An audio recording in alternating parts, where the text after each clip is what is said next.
कहानी है नीली जीभ के शिकार। सुनसान सड़क पर अकेली खड़ी एक खूबसूरत लड़की खौफ के मारे कांप रही थी। राम जाने उसे पता था या नहीं, अंधेरे में से चार आंखें उस लड़की को एकटक घूर रही थी। और उन चार आंखों से कुछ दूरी पर दो आंखें और थी, जो इतनी काली थी कि अंधेरे में उनमें से बह रहा खून ही दिखाई दे रहा था। अचानक से उसे एक कार नजर आई, और प्यारी सी मुस्कान उसके गुलाबी होंठों पर फैल गई। तेज रफ्तार से भागती कार में एकदम से लगे ब्रेक से मेगन झटका खा गया। शुक्र था सीट बेल्ट पहन रखा था, नहीं तो खोपड़ी में विंडस्क्रीन होती या जाने विंडस्क्रीन में खोपड़ी। वह ड्राइवर की सीट पर बैठे आतिफ को गुस्से से देखकर वह कुछ बोलने ही वाला था कि आतिफ ने सामने इशारा किया। वाओ!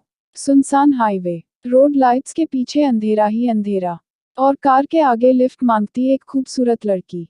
पीछे की सीट पर बनियान पहनकर बैठा सादित उर्फ साद, आतिफ और मेगन को पीछे धकेलते हुए अपना चेहरा विंडस्क्रीन तक ले आया था। मेगन कार से उतरा और पीछे का दरवाजा खोलकर बड़े अदब से बोला, आइए, जैसे उसकी इस लड़की से बरसों की पहचान हो। अचानक से तीनों ने देखा उनके सामने अंधेरे में से दो साए प्रकट हुए। ये दो लड़के थे, एक के हाथ में पिस्तौल थी। लड़की दो कदम पीछे हट गई थी। कार से बाहर निकल आओ, पहला बोला। दूसरे ने अपनी पतली आवाज को रौबीला बनाने की कोशिश करते हुए कहा, जल्दी जल्दी। साद ने आतिफ की ओर देखते हुए एक स्माइल दी। आतिफ ने अपने शर्ट पर लगे खून के धब्बों को छिपाने की कोशिश की। दोनों कार से बाहर निकल आए। 7 फुट 2 इंच लंबा साद पिस्तौल लेकर खड़े लड़के के पांवों में गिड़गिड़ाते हुए बोला, प्लीज हमें जाने दो, प्लीज प्लीज। वह लड़की बोली, जल्दी से अपना पर्स और बाकी सामान बाहर निकालकर घुटनों पर। उसका वाक्य पूरा भी न हुआ था, धाए की आवाज गूंजी। लड़की जोर से चीखी। साद ने तेजी से उसके साथी को दबोचकर उसी की पिस्तौल से उसका भेजा उड़ा दिया था। जल्द ही वह लड़की और उसका एक साथी उस गैंग के कब्जे में थे। जुर्म की दुनिया में मात्र 3 लोगों की इस गैंग का सिक्का चलता था। आर्या नाम था उसका। एक छोटे से कस्बे से यहाँ आई थी पढ़ने, एक बेहतरीन करियर और लग्जरी लाइफस्टाइल की तलाश में। इस शहर ने उसे रॉय जैसा बॉयफ्रेंड दिया जो लग्जरी कारों का शौकीन था। कोचिंग इंस्टीट्यूट के बाहर कभी किसी महंगी बाइक, कभी चमचमाती कार में नजर आता रॉय। आर्या को शुरू में लगा था रॉय अमीर बाप का बेटा होगा, लेकिन बहुत देर से उसने जाना रॉय का असल नाम रिजवान है, जो शहर की एक पतली सी गली में अपनी अम्मी के साथ रहता है।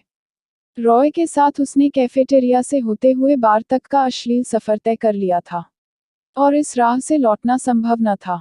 इस आलीशान लाइफस्टाइल को बनाए रखने के लिए रॉय और उसका दोस्त जयन उर्फ जैस कार और बाइक्स चुराते, चैन स्नैचिंग करते और नशीले पदार्थ बेचते। धीरे धीरे आर्या भी इन गुनाहों में शामिल होने लगी, और आर्या के शामिल होने के बाद इन तीनों ने लूटपाट शुरू की। आर्या अंधेरी रातों में लिफ्ट मांगकर कार रुकवाती। रॉय और जैस पिस्तौल के सहारे डरा धमकाकर लूटपाट करते। आज शेर को सवा शेर मिला था। साद, आतिफ और मेगन के कब्जे में थी आर्या और उसका बॉयफ्रेंड रॉय। जैस हाईवे किनारे मरा पड़ा था। आतिफ बड़े आराम से सिगरेट पीते हुए कार चला रहा था और सोच रहा था, इन दोनों का क्या किया जाए।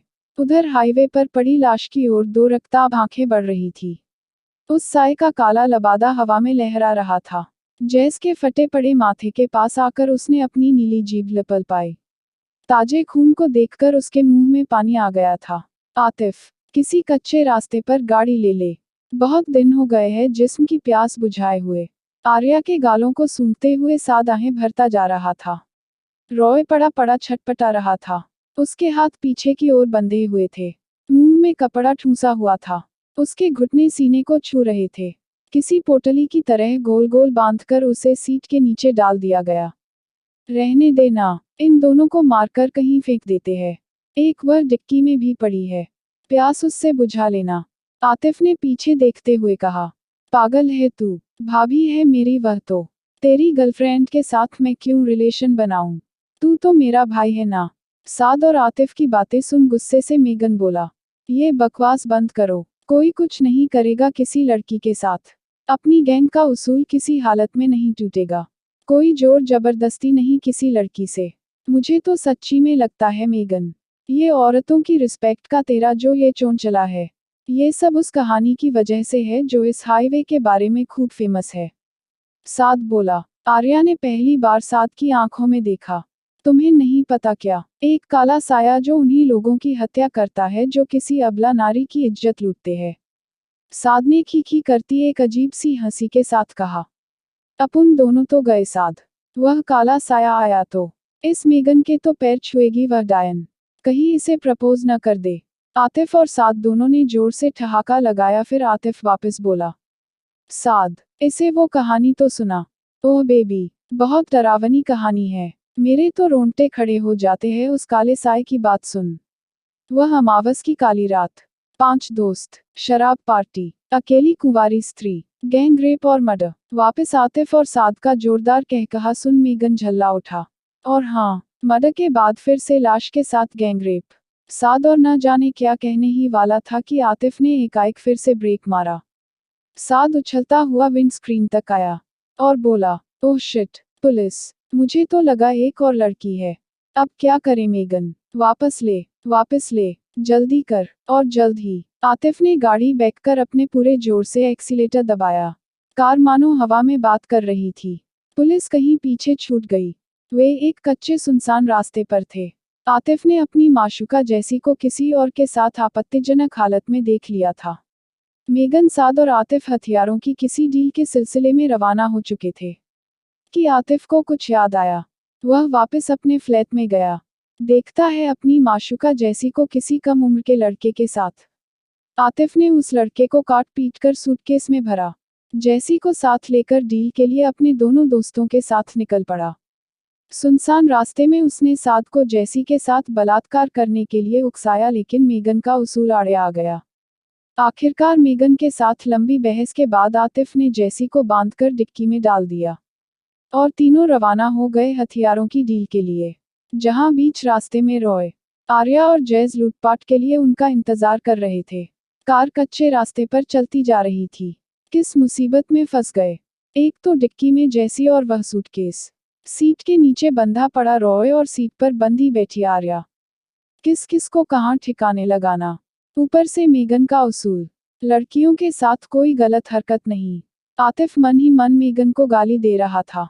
साद आर्या के कंधे पर हाथ रखकर बैठा था। आतिफ को एक आइडिया सूझा। खंडहरनुमा एक भवन देख आतिफ ने गाड़ी रोकी। चल मेगन, थोड़ी पी लेते हैं, फिर सोचेंगे आगे क्या करना है। मेरा मूड नहीं है, मेगन चिढ़ता हुआ बोला। साद की मनुहार के बाद तीनों शराब पार्टी के लिए उतर गए। रॉय और आर्या को कार में ही लॉक कर दिया। डिक्की में जैसी और उसके साथ सूटकेस में पड़े थे उसके कमसिन आशिक की लाश के टुकड़े। तीनों ने खंडहर को अच्छी तरह देखा। यह कोई पुराना मंदिर था। दूर दूर तक किसी इंसान के होने की कोई संभावना न देख साद ने ठंड में तापने के लिए अलाव जलाया। उधर कार में से आर्या ने देखा, कुछ ही दूरी पर 2 आंखें उसे घूर रही थी। क्या यह बिल्ली है? क्या यह उल्लू है? आर्या की सांसें तेज होती गई जैसे जैसे ये 2 आंखें उसके पास आती गई। अलाव तापते तापते आतिफ पेशाब के लिए उठा। अभी 3-4 पैग ही लिए थे मेगन ने। अचानक से उसके सिर पर एक जोरदार प्रहार हुआ और वह बेहोश हो गया। मेगन को जब होश आया, वह बंधा पड़ा था। उसके सामने ही जैसी, आर्या और रॉय औंधे मुंह पड़े थे। रॉय गिड़गिड़ा रहा था, आर्या के साथ जो चाहे करो, मुझे कोई ऐतराज नहीं। प्लीज मुझे छोड़ दो, मैं आपके काम आ सकता हूँ। मैं आपकी गैंग में शामिल हो सकता हूँ।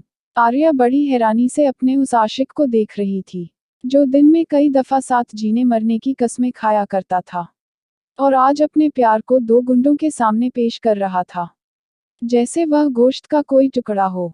जैसी अपनी बेवफाई के लिए आतिफ से माफी मांग रही थी।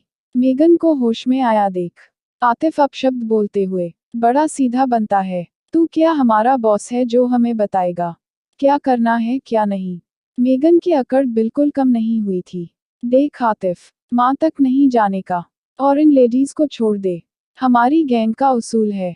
उसूल गया तेल लेने। देख, गोली मार दे मगर माँ बहन की गाली मत दे। गोली इतनी जल्दी नहीं, पहले तो तेरी ये बॉसगिरी है ना, ये तेरी आंखों के सामने मिट्टी में मिलेगी। देख इस धोखेबाज की इज्जत लूटेगा, हमारी गैंग का नया बंदा। क्यों रे, लूटेगा ना? क्या नाम है तेरा? रॉय। रॉय नाम है मेरा। हाँ बॉस हाँ, मुझे छोड़ दो प्लीज, आप जो कहोगे वो करूंगा।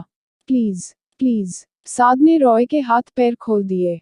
रॉय ने जैसी की ओर देखा ही था कि आर्या गिड़गिड़ाते हुए बोली, नहीं रॉय, नहीं, मेरी खातिर, प्लीज नहीं। रॉय अनसुना कर जैसी की ओर बढ़ा और कुछ ही पल में धम से वह जमीन पर घुटनों के बल बैठ गया। अलाव में आग भभक उठी। उसकी आंखों की पुतलियां ऊपर चढ़ाई। वह बैठा बैठा ही अपने हाथ हवा में उठा झूमने लगा।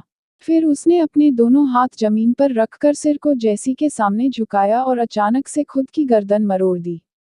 उसका सीना जैसी की ओर, वह आंखें ठीक पीछे आतिफ की तरफ थी। आर्या डर कर चिल्ला पड़ी। भय के मारे जैसी का तो दम ही निकल जाता, तभी साद बोल उठा, साला, पागल ही था क्या, सब मूड ऑफ कर दिया। देख आतिफ, मेगन को खत्म करते हैं, जैसी और आर्या को ले चलते हैं, कुछ दिन यूज करेंगे, बाद में देखा जाएगा। आतिफ ने भी अपनी सहमति दी। साद जैसी को घसीटता हुआ डिक्की तक ले गया। डिक्की खोली और चिल्लाया, आतिफ, सूटकेस खुला पड़ा है, अंदर तो कुछ नहीं है, एकदम खाली है। इतनी ठंड में भी आर्या पसीने पसीने हो रही थी।